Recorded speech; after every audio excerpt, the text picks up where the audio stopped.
Bonjour mes belles âmes béliers, nous sommes dans le tirage du mois de février.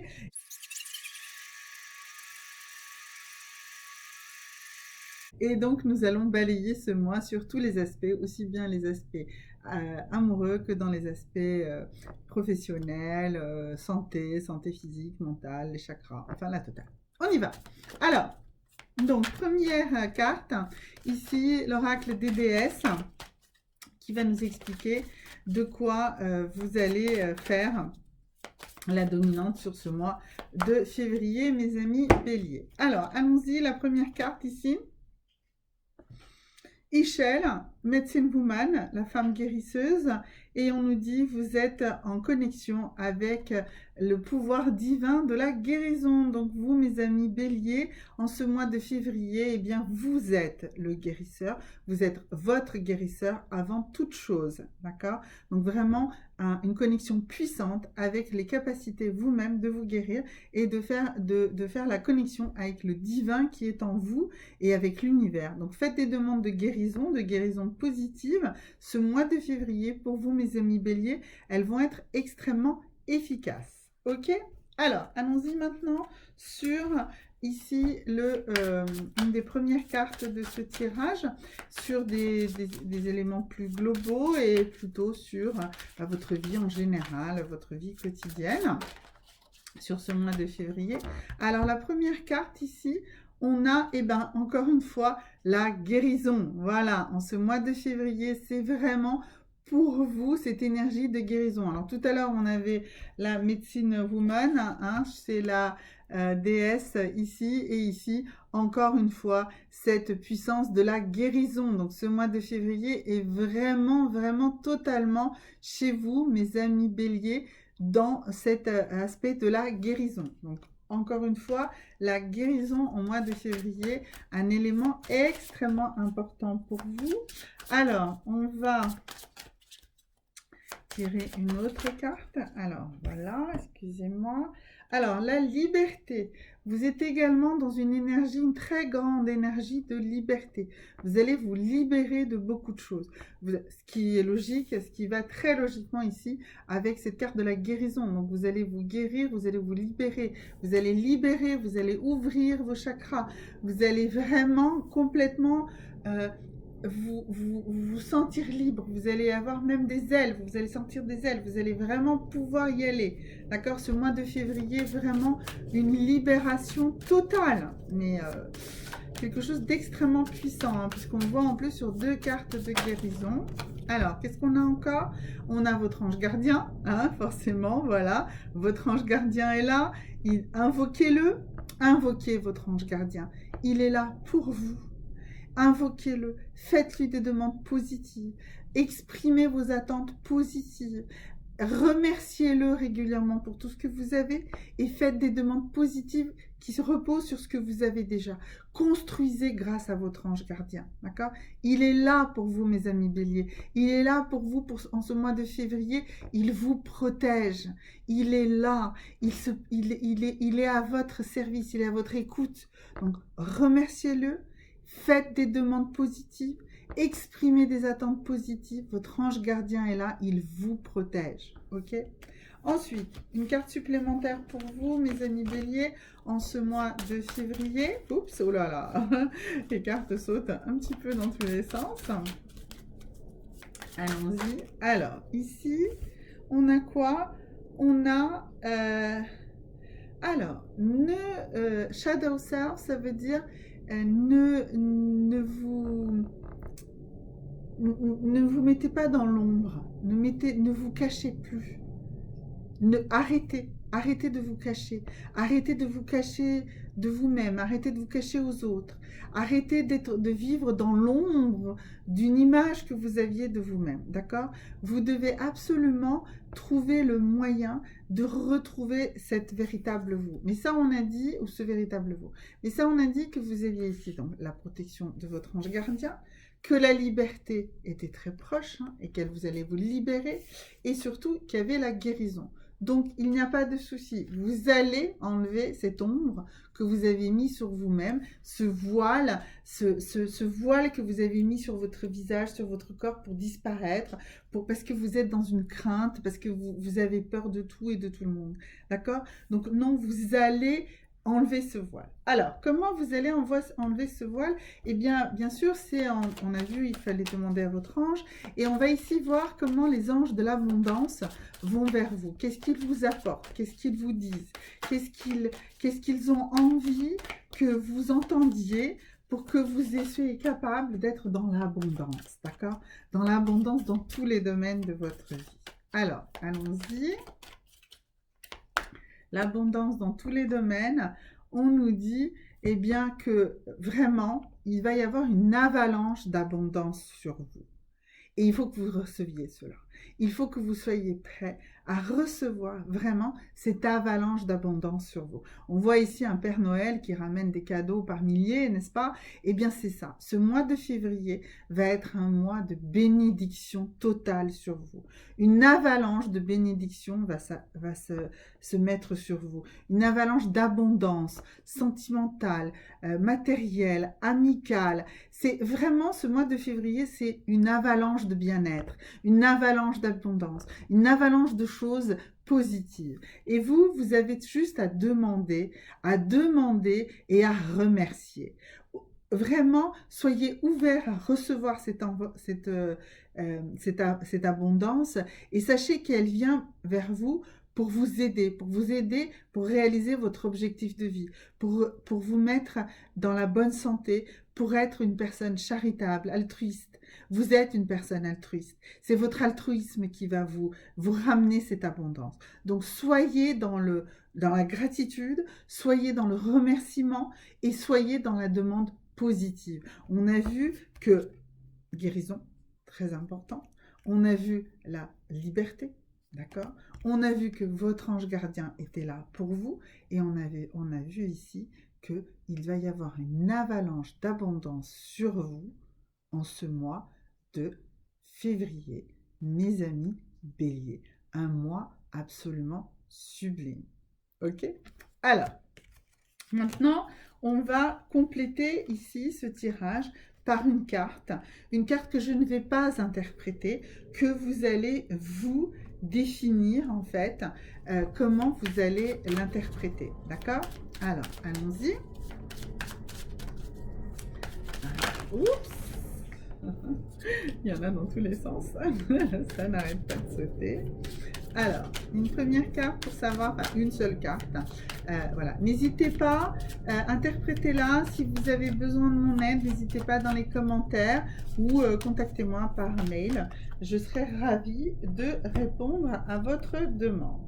Alors, ici, qu'est-ce qu'on a comme carte?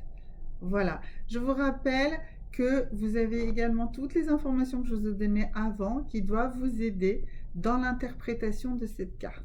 Dites-vous bien que cette carte, vous devez l'interpréter aussi bien avec vos ressentis négatifs qu'avec vos ressentis positifs. D'accord? Voilà. Donc, interprétez cette carte, notez-le, interrogez-moi, discutez, échangez avec d'autres personnes en dessous dans les posts, voilà, sur cette carte. Voilà. Super.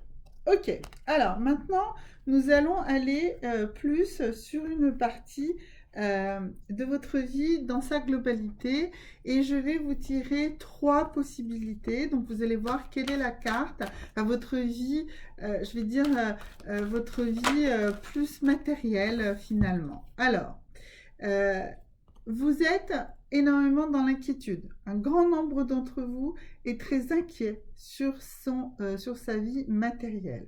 Ok? Eh bien, allez chercher les éléments de la réalité, de la nécessité de cette inquiétude, et puis surtout de la réalité de ce que vous pouvez faire pour justement rectifier le tir, pour justement comprendre qu'il n'y a pas d'inquiétude à avoir. Ok? Que vous êtes beaucoup plus inquiet que vous ne devriez l'être, vu la situation. Alors, ça, c'est pour une partie d'entre vous, c'est ça qui vous préoccupe. Alors, maintenant, une autre partie, l'héritage. Alors, vous, ce qui vous inquiète, c'est l'héritage que vous avez reçu, l'héritage que vous allez laisser derrière vous. Donc encore, vous vous projetez beaucoup trop dans le passé et beaucoup trop dans le futur. En fait, posez-vous la question de l'instant présent. Vivez dans l'instant présent. Soyez réellement ancré dans l'instant présent. Ne vous prenez pas la tête sur tout ça. Ok? Alors, et sur le troisième groupe, qui se reconnaîtra peut-être plus dans cette troisième carte. Alors, allons-y.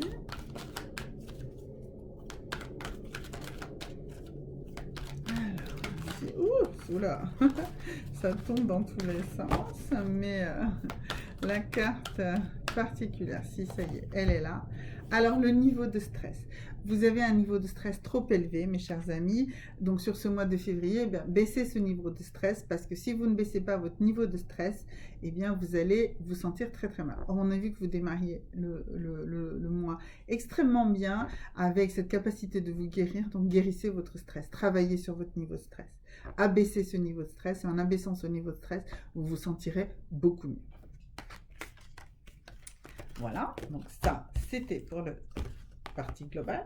Donc maintenant, je sais bien que ce qui vous intéresse tous, c'est la vie sentimentale. Alors allons-y, quelle est cette carte sentimentale? Alors j'ai fait un tirage spécial Saint-Valentin pour chaque signe, donc allez-y, consultez-le aussi. Mais là, on est dans une interprétation plus précise sur le février plus globalement. Donc vous êtes dans une sensation de codépendance. Alors, donc on nous dit que vous êtes plus dans une dépendance affective l'un de l'autre que dans une réelle vie sentimentale, dans un vrai amour. Il y a trop de dépendance entre vous, il y a trop d'attachement, ok? Voilà. Alors, donc, pour comprendre cette carte et pourquoi et comment, eh bien, je vais vous tirer donc 3 cartes. Les 3 premières vont vous concerner vous et les 3 suivantes vont concerner la personne à laquelle vous pensez par rapport à votre vie sentimentale, que ce soit un conjoint, un compagnon, une nouvelle rencontre, quelqu'un que vous envisagez ou quelqu'un avec qui vous êtes déjà ou quelqu'un avec qui vous voulez développer plus. Alors, allons-y, les 3 premières vous concernent. Prenez celle qui vous parle le plus, mais très probablement que les 3 vous concernent, mais bon, vous aurez peut-être plus d'affinité avec qu'une seule de ces cartes. Alors, première carte, la pleine conscience. Oui, prenez conscience que vous êtes plus dans de l'attachement que dans de l'amour. Vous êtes vraiment beaucoup plus dans de l'attachement que de l'amour. L'attachement, c'est quelque chose qui va vous faire souffrir. C'est quelque chose qui étouffe l'amour. Donc, c'est vraiment de ça. Donc, prenez conscience de ce qu'est l'amour véritable versus ce qu'est l'attachement. Ça, c'est quelque chose de très important. OK ? Alors, ensuite, la deuxième carte qu'on a ici, c'est de l'autosabotage. Bah oui, ça va aussi un peu avec cette histoire d'attachement. Vous autosabotez la situation. Vous vous dites que de toute façon, c'est tout le temps la même chose et que ça ne marchera pas. L'autosabotage, ça vient en fait de vos fausses croyances, de vos croyances limitatives et de vos peurs profondes. Donc, il va falloir creuser sur ça. Pourquoi vous auto-sabotez la situation? Il faut que vous regardiez quelles sont les peurs profondes que vous avez par rapport à une relation et quelles sont vos croyances limitatives que vous avez par rapport à une relation. N'hésitez pas à me contacter, je peux creuser plus loin avec vous pour vous donner des réponses à cela. Et ensuite, ici, vous avez la troisième carte et ça nous dit que quelle est l'une de vos intentions réelles aussi dans cette relation? Eh bien, c'est de combler le vide. Vous n'aimez pas le vide, vous n'aimez pas être seul, et donc du coup, vous vous mettez dans des relations sentimentales, que vous pensez en tout cas sentimentales, mais qui ne le sont pas vraiment et qui sont là uniquement pour combler du vide. C'est dommage et c'est pas vraiment la meilleure façon de réaliser une relation sentimentale claire, équilibrée et qui sera durable. Ok? Donc ça, c'était en ce qui vous concerne vous. Maintenant, vous allez vous concentrer, vous allez visualiser la personne, ok, que vous êtes déjà en couple, que vous venez de rencontrer, enfin voilà, celle que vous envisagez dans une relation sentimentale, qu'elle soit déjà dans cette relation avec vous ou que ce ne soit qu'une perspective pour vous, un souhait. Alors, allons-y. Donc, vous la visualisez bien, cette personne. Voilà, donc nous allons tirer. Donc, prenez aussi, là aussi, que les cartes qui vous parlent, peut-être qu'une, peut-être les deux, peut-être les trois, vous allez voir, mais donc voilà. Alors la première chose, la personne que vous envisagez, eh ben, elle, ce qu'elle veut, c'est créer du changement. Elle a besoin d'être surprise, elle a besoin de changer, de varier, elle a besoin de ça. Donc si vous êtes établi dans une trop grosse routine, ça sera vraiment suicidaire, hein, d'accord? En tout cas, et si c'est quelqu'un que vous venez de rencontrer, ben, sachez que c'est pas quelqu'un qui est routinier, c'est pas quelqu'un qui aime des plans ou des choses comme ça. Il aime bien la surprise, il aime bien le changement, il aime bien faire évoluer les choses. C'est quelque chose d'important pour cette personne. D'accord? Donc c'est quelqu'un qui a vraiment envie de créer le changement. Pardon, excusez-moi. Ensuite, alors, la deuxième carte pour cette personne. Alors, eh bien, il faut savoir que c'est quelqu'un pour qui les choses matérielles sont très importantes et que dans une relation sentimentale, ben, la sécurité matérielle est quelque chose de très très important également pour cette personne. Donc, des choses concrètes, des choses probablement une sécurité financière, une sécurité immobilière, une sécurité de lieu, peut-être aussi quelqu'un qui voudra justement matérialiser cette relation, d'accord? Donc voilà, donc c'est quelqu'un qui a besoin qu'il y ait du concret, qu'il y ait du matériel, d'accord? Et des intérêts matériels.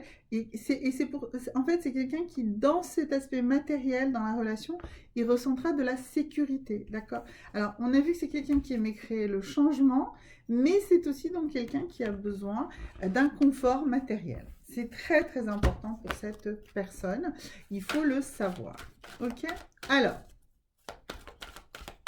maintenant, la troisième carte qui concerne cette personne, eh bien, elle a besoin aussi de sentir que les responsabilités sont partagées, que vous partagez avec elle les responsabilités de la vie. Donc, c'est également cette carte ici, des intérêts matériels. Ça va avec. Hein, donc, c'est quelqu'un qui, à la fois, aime le changement, n'aime pas les choses plan-plan, mais qui a quand même besoin de sécurité et surtout de responsabilités partagées. Donc, probablement quelqu'un qui va s'impliquer, mais qui va vous demander de s'impliquer aussi sur tout ce qui concerne votre vie à deux, votre vie de couple. Voilà, donc c'est quelqu'un qui voudra une sorte d'équilibre dans les responsabilités dans votre couple. Voilà, si ce couple est existant déjà ou le couple qui va se produire bientôt. Donc là, on était sur la partie sentimentale. Maintenant, nous allons travailler sur les chakras. Les chakras que vous devez équilibrer. Donc, on va en tirer deux et nous allons voir sur quel chakra vous devez travailler ce mois-ci. Alors, sur quel chakra vous devez travailler ce mois-ci? Alors, le premier, la carte s'est retournée. Alors, le renouveau. Alors, une carte du premier chakra, du chakra d'ancrage, mais c'est la dernière carte, en fait, qui nous emmène vers le deuxième chakra. Donc, ça veut dire qu'il faut que vous travaillez énormément sur votre énergie vitale, sur votre énergie sexuelle, sur cette capacité de renaître et de revenir dans le monde, de l'activité, de l'action, du renouveau, de faire repousser, de rouvrir votre chrysalide et de redevenir le papillon magnifique que vous êtes. Donc reprenez confiance en vous, donc ancrez-vous, mais travaillez cet ancrage en remontant les énergies. Voilà. Alors pour ça, moi je pense plutôt à une pierre rouge et je dirais un jaspe breccia pourrait être une pierre puissante qui irait avec cette carte. Voilà. Je ferai un petit focus sur le jaspe breccia bientôt et je vous mettrai certainement cela en vidéo au-dessus. Voilà, alors donc ça c'est le premier chakra sur lequel il faut travailler. Donc on a vu vraiment c'est une grande liaison entre le chakra racine et le chakra sacré. Et le deuxième chakra sur lequel vous devez travailler, alors ça va être... Alors, bah, c'est encore une fois, alors ici, on est toujours dans le premier chakra et là, c'est sur l'acceptation. Donc, il faut vraiment travailler sur l'acceptation et cette acceptation qui va aller vers le renouveau. Alors, si vous vous souvenez du début du tirage, on avait cette capacité que vous alliez veiller à vous guérir vous-même. Eh bien, c'est en travaillant sur ces chakras-là. En fait, ici, les deux cartes axent beaucoup sur le chakra d'ancrage, mais moi, je vous conseille également de vraiment le relier avec le deuxième chakra. Il y a besoin d'accepter toutes les énergies de votre chakra d'ancrage. D'accord? Voilà. Donc ça, c'est pour la partie chakra. Et donc, oui, vraiment, le jaspe breccia est la pierre qu'il vous faut dans ce cadre-là. Alors, dernier élément, on va déterminer 3 mantras. Vous allez en choisir un. Ou si vous ne voulez pas le prendre comme mantra, bah, prenez-le comme un message important, quelque chose que vous devez quand même garder en tête tout au long de ce mois de février, mes amis béliers. Alors, allons-y. Donc, pour le premier mantra, première chose très importante que vous devez avoir en tête par rapport à vous-même, eh bien, je me réconcilie avec mon corps. Voilà, c'est très, très important. Vraiment, il y a une continuité totale entre le guérisseur, on a vu ça, on a vu tout à l'heure le deuxième chakra et tout ce qui concerne le fait d'accepter et de renaître, voilà, eh bien, cela passe chez vous par une réconciliation avec votre corps, d'accord? Donc ça, c'est le premier mantra. Le deuxième mantra, il a bondi de lui-même. Alors, je me mets en action. Donc, ça veut dire que c'est le moment de vous mettre en action. Ça y est, il faut se lancer, hein, mes amis béliers. Il faut y aller. Donc, je me mets en action, je me mets en action, je me mets en action. Un magnifique mantra, vraiment, à utiliser, vraiment à mettre en place, hein, si vous avez des besoins, des envies de refaire. Et on a vu un renouveau, donc je me mets en action. Et là, le dernier mantra, c'est je comble mes besoins. Donc, il faut que vous soyez vraiment à l'écoute de vous-même et vous combliez vos besoins. Si ce sont des besoins de repos, est-ce que ce sont des besoins alimentaires, est-ce que ce sont des besoins de respect de soi, de confiance en soi? Il faut que vous combliez vos besoins, que vous preniez le temps de vous prendre soin de vous sur tous les plans, absolument tous les plans de votre vie. Prenez soin de vous, mes amis béliers, en ce mois de février. À bientôt. Au revoir.